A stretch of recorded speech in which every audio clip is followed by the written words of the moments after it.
Hello दोस्तों, आज के वीडियो में आपका स्वागत है। आज इस घटना के बारे में हम बात करेंगे। जब इसके बारे में मैंने पहली बार पढ़ा तब मैं अंदर तक सहम गया। इस मर्डर केस ने मेरे मन में कई सवाल भी खड़े किए, जिस पर हम आगे चलकर चर्चा करेंगे। ये वारदात है एक 13 वर्षीय ट्रिस्टन बेली के बेरहमी से किए गए मर्डर की, जिसको अंजाम दिया सिर्फ 14 साल के बच्चे आइडन फूची ने, जो उसी के साथ उसके स्कूल में पढ़ता था। कहानी शुरू करने से पहले मैं आपसे दरख्वास्त करूंगा कि अगर आपको ये वीडियो पसंद आता है तो प्लीज वीडियो को लाइक और शेयर और इस चैनल को सब्सक्राइब कर लें, क्योंकि यहां मैं इसी प्रकार के वीडियोस आप तक लाता रहूंगा। चलिए आज की कहानी शुरू करते हैं।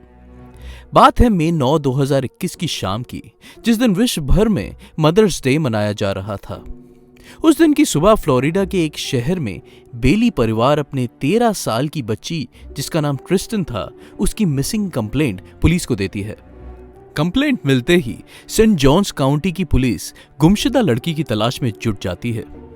जब पुलिस शहर के सीसीटीवी को खंगालना शुरू करती है, तब उसमें ट्रिस्टन बेली रात 1:15 बजे चीयरलीडिंग ड्रेस पहने डर्बन एमिनिटी सेंटर, जो 709 डर्बन पार्कवे पर स्थित है, वहां आखिरी बार जीवित देखी गई। मई 9, 2021 की शाम 4:54 पर फ्लोरिडा मिसिंग चाइल्ड अलर्ट भेजा गया। Florida department of law enforcement ये अलर्ट तब भेजता है जब बच्चा गायब हो और उसकी जान को खतरा हो सकता हो। ये अलर्ट शहर के हर सेलफोन, रेडियो और टीवी चैनल और हाईवेज पर लगे बिलबोर्ड पर एक साथ भेजा जाता है। मई 9, 2021 को 7:56 पर सेंट जॉन्स काउंटी की पुलिस एक प्रेस कॉन्फ्रेंस बुलाकर केस की सारी जानकारी मीडिया को देती है और आम जनता से मदद की गुहार लगाती है। वो बताते हैं कि ट्रिस्टन के परिवार ने पुलिस को सुबह 10 बजे ट्रिस्टन की मिसिंग रिपोर्ट लिखाई, जिसके बाद उन्होंने उसकी तलाश शुरू करी और अब तक उनके हाथ कुछ भी नहीं लगा है। परिवार ने ट्रिस्टन को आखिरी बार रात करीब 12 बजे देखा था। उस पूरी रात पुलिस ने अपनी तलाश जारी रखी और अंत में वो हुआ जो बेली परिवार के लिए सबसे भयानक खबर बनकर आया। पुलिस को मिली एक लड़की की लाश, जो उनके अनुमान से ट्रिस्टन की थी। लाश की शनाख्त में पाया गया कि डेड बॉडी ट्रिस्टन की ही थी। बेली परिवार के लिए वो बेहद ही दुखद रात थी। ट्रिस्टन एक बहुत ही महत्वाकांक्षी और खुशनुमा लड़की थी। दूसरे के लिए बहुत ही कंपैशनेट होने के साथ साथ बहुत मददगार भी बताई जाती थी। ऐसी लड़की का जीवन इस प्रकार से खत्म हो जाना बेली परिवार और उसके दोस्तों के लिए किसी सदमे से कम नहीं था। डेड बॉडी के मिलने पर पुलिस पर तुरंत ही दबाव बनाया जाने लगा। मीडिया पुलिस से उनकी इन्वेस्टिगेशन की हर पल की जानकारी मांग रही थी। पुलिस ने अगले दिन तक का समय मांगा और मीडिया के जरिए यह भी कहा कि वो नहीं जानते कि इस मौत का कोई क्राइम एंगल है या नहीं, पर शहर वालों से निवेदन किया कि वो ट्रिस्टन की तलाश में जुटे हुए हैं तो उस तलाश को रोक दें, क्योंकि अब तक ये कंफर्म हो चुका था कि वो लाश उस गुमशुदा लड़की की ही थी। मई 10, 2021 को 11:39 पर पुलिस शेरिफ रॉबर्ट हार्डविक ने यह घोषणा की कि ट्रिस्टन की मौत से जुड़ा हुआ पहला अरेस्ट कर लिया गया है। यह सुनकर उस शहर में अफरा तफरी मच गई। सब उस हत्यारे का नाम जानने को बेकरार थे। जब पुलिस ने बताया कि यह खूनी एक 14 साल का बच्चा आइडन फूची है, तो सुनने वालों के होश उड़ गए। पुलिस ने बताया कि वो नहीं जानते कि आइडन ने ट्रिस्टन को इस निर्ममता से क्यों मारा, पर उन्होंने ये बताया कि ट्रिस्टन पर 114 बार चाकू से वार किया गया था, जिसमें से 49 चोटें डिफेंसिव थीं, जिसका मतलब ये कि ट्रिस्टन एक हिम्मत वाली लड़की थी जिसने अपनी जान बचाने की भरपूर कोशिश की, पर अफसोस वो जीवन की इस जंग को हार बैठी। आइडन और ट्रिस्टन एक ही स्कूल पैट्रियट ओक्स एकेडमी में, जो लॉन्ग लीफ पाइन पार्कवे में स्थित है, वहां पढ़ा करते थे और एक ही नेबरहुड में पले बड़े भी थे। शुरुआत में मर्डर का मोटिव पुलिस की समझ में नहीं आ रहा था, पर जब असली मोटिव सामने आया तो लोग दंग रह गए। करीबन रात के 12:30 बजे ट्रिस्टन को अपनी बहन द्वारा अपने कमरे में देखा गया था। उस रात कुछ बच्चों का मिलकर पार्टी करने का प्लान था, जिसमें आइडन और ट्रिस्टन भी शामिल थे। एक घर के सर्विलेंस कैमरा में आइडन और ट्रिस्टन को रात 1:30 बजे एक साथ अपने घर के पास के जंगल की तरफ जाते देखा जा सकता है और करीबन 3:45 पर उसी कैमरा पर आइडन अकेला हाथ में अपने जूते लिए जंगल की दूसरी ओर अपने घर की तरफ जाते देखा गया। पुलिस ऑफिसर्स ने बताया कि आइडन के पास ट्रिस्टन को मारने की कोई वजह नहीं थी। दरअसल ट्रिस्टन गलत समय पर बस गलत जगह पर थी। आइडन जो सिर्फ 14 साल का था, वो मर्डर्स को लेकर फैसिनेटेड था। उसकी गर्लफ्रेंड की माने तो वो अपने दोस्तों को कहा करता था कि एक दिन वो किसी को जंगल ले जाकर उसका गला काट देगा। आइडन ने एक बक नाइफ खरीदा जिसका इस्तेमाल उसने ट्रिस्टन को मारने के लिए भी किया।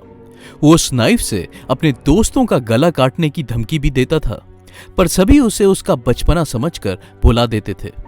पर उसके दिमाग की कंडीशन इतनी खराब हो चुकी थी कि वो अपने घर पर भी किसी का खून करने की तस्वीरें बनाया करता था। आइडन ने अपने दोस्तों को वादा किया था कि वो 30 दिन में किसी की जान लेगा और 30 दिनों के अंत में ट्रिस्टन, जिसे उसने रात में अकेला पाया, उसे अपना शिकार बना लिया। रात को अपने दोस्तों से मिलकर जब आइडन और ट्रिस्टन वापस घर लौट रहे थे, तब आइडन ने एक ऐसी सड़क का इंतजार किया जो बिल्कुल सुनसान थी और पास ही में जहां जंगल था। इस सड़क पर पहुंचते ही आइडन ने ट्रिस्टन को जंगल के अंदर धक्का दे दिया और ताबड़तोड़ अपने चाकू से वार करने लगा। ट्रिस्टन की लाख कोशिशों के बाद भी वो अपनी जान नहीं बचा पाई।